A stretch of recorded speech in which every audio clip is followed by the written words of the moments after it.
Okay, so we're going to continue our inner child series. Last week, we talked about the power of perception.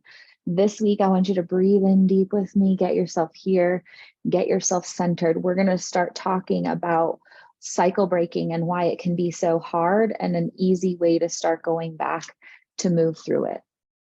So many of you, also in my life experience, and so many of my one-on-one clients, they recreate these cycles in their life over and over again.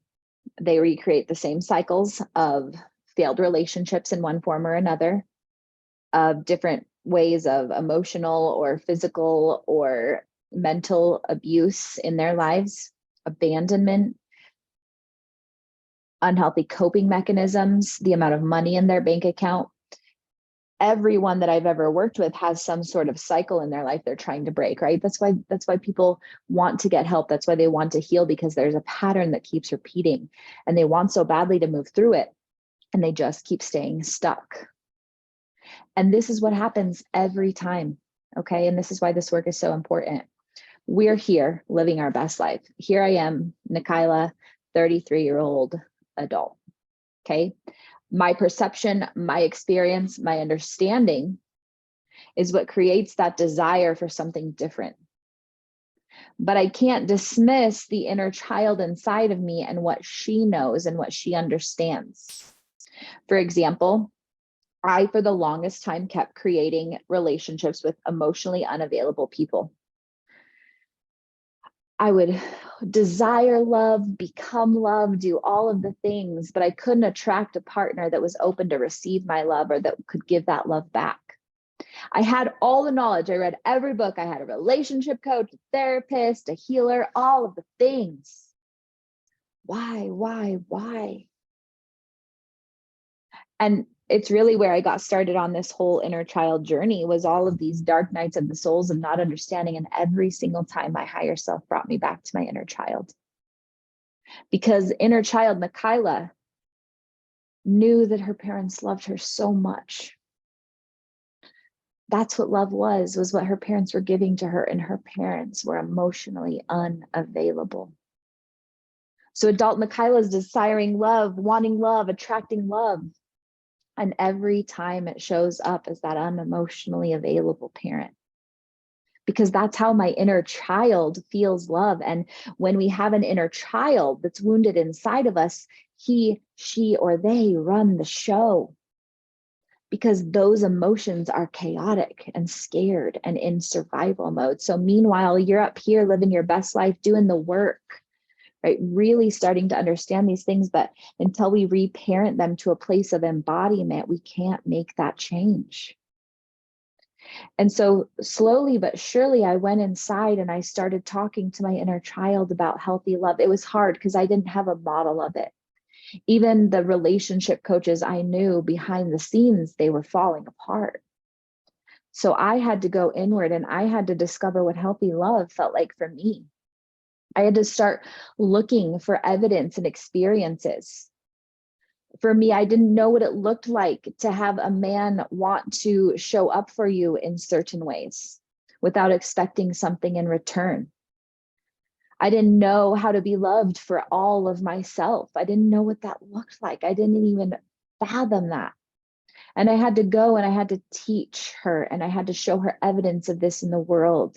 And I had to tell her how deserving we were. So my adult self was still here doing the work, processing, calling it in, and my inner child was learning about it, accepting it. And for a long time, no matter how much I taught, the feeling of open, unconditional love still felt really scary to her, to my inner child inside.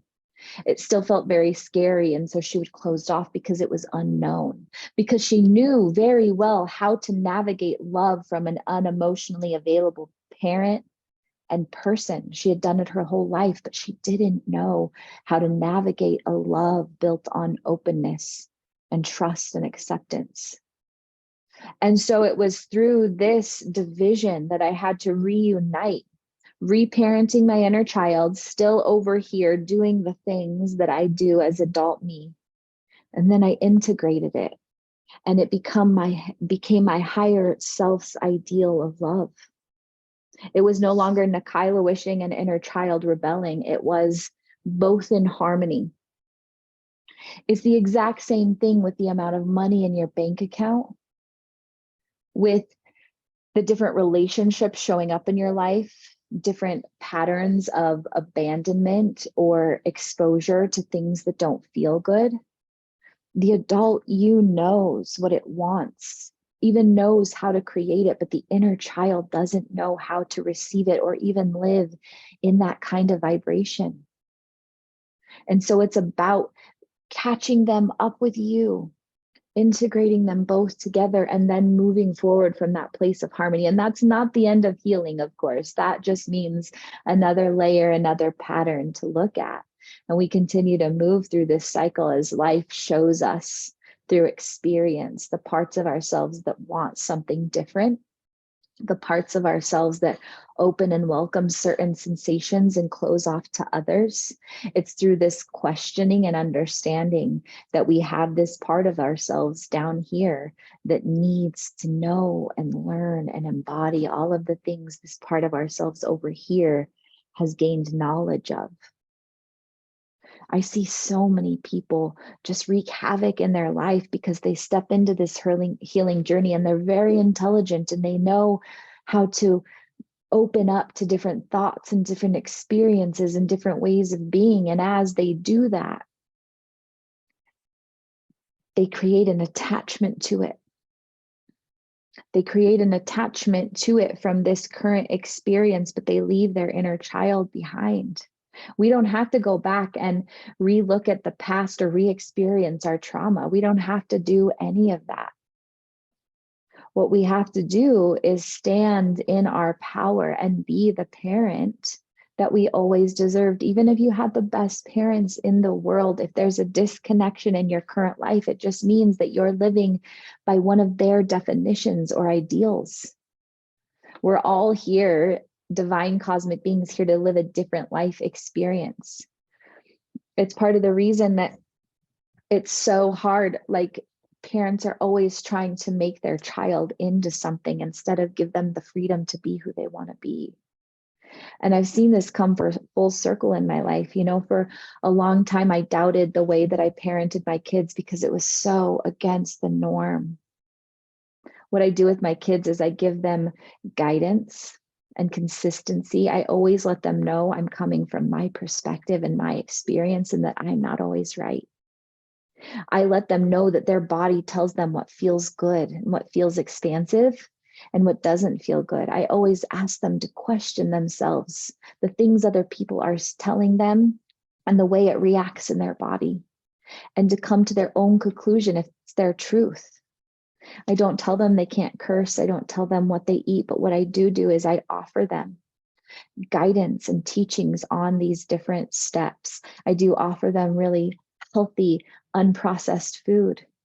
I model for them what healthy looks like for me in the ways that I eat, in the way that I treat my body, in the relationships that I invest in the boundaries that I set, in the ways that I walk away from what's not good for me.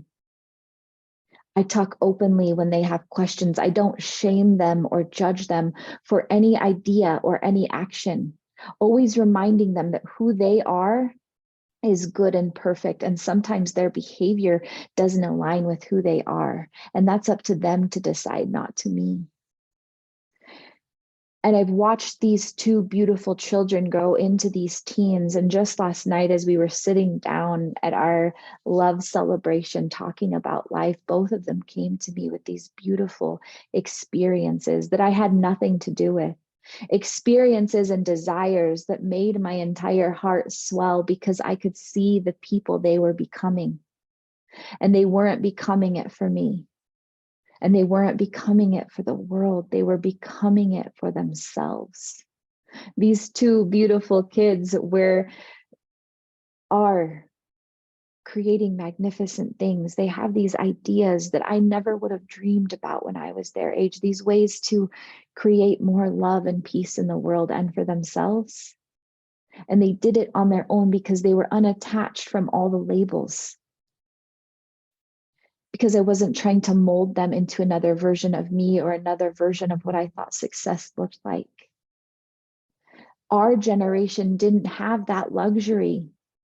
Our parents' generation was very streamlined and tunneled vision on what it looks like to be successful, on what relationships look like, about the dichotomy between a man and a woman and gender. And none of them, very few of them, had the bravery to stand forward and question that. It was through our generation and the generations coming that we are learning about a different way of being.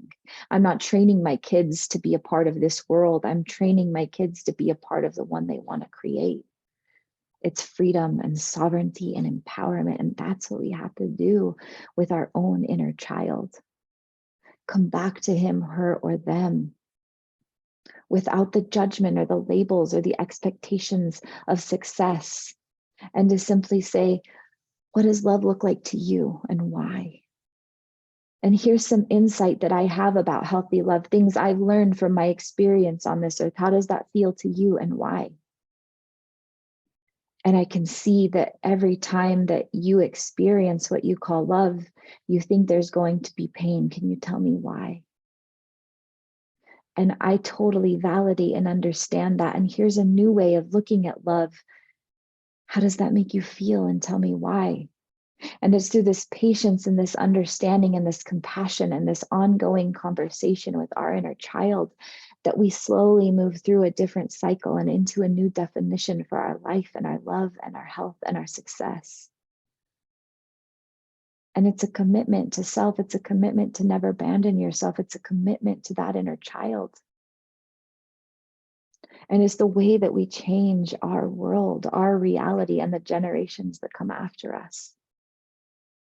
I know that there's so many pieces of information thrown at you every single day for your entire life, and the amount of it is just growing and growing and growing. But you have the chance right now to step away from that and to start unlearn that. That's why I created the Inner Child School of Unlearning, is to teach you, to walk you through these steps of not doing anything my way, not doing anything society's way, but to listen to the beat of your own heart, to follow the calling of your soul, and to unattach from all of the external experiences, all of the external gratifications, and learn how to get that gratification internally, that feeling of fullness internally, so that as you move out into the world, your choices aren't weighted or defined by others. They're weighted and defined by you and your love of consciousness. And with that becomes a really free experiences, free of shame, free of guilt, free of questioning, free of doubt. It's just clarity of mind, peace of heart, alignment with soul. It's my mission. It's what I choose to bring into this world. And I hope that as you listen, that you can open up to that inner child inside of you and decide to give him, her, or them the reparenting, the love, and the devotion that they need in order to stand in their truest, highest divinity, whatever that might look like for you. If you're trapped in some of these cycles and patterns, some of these limiting beliefs and ways of being here on the earth, there is another way. And it's all inside of you, and it's also up to you.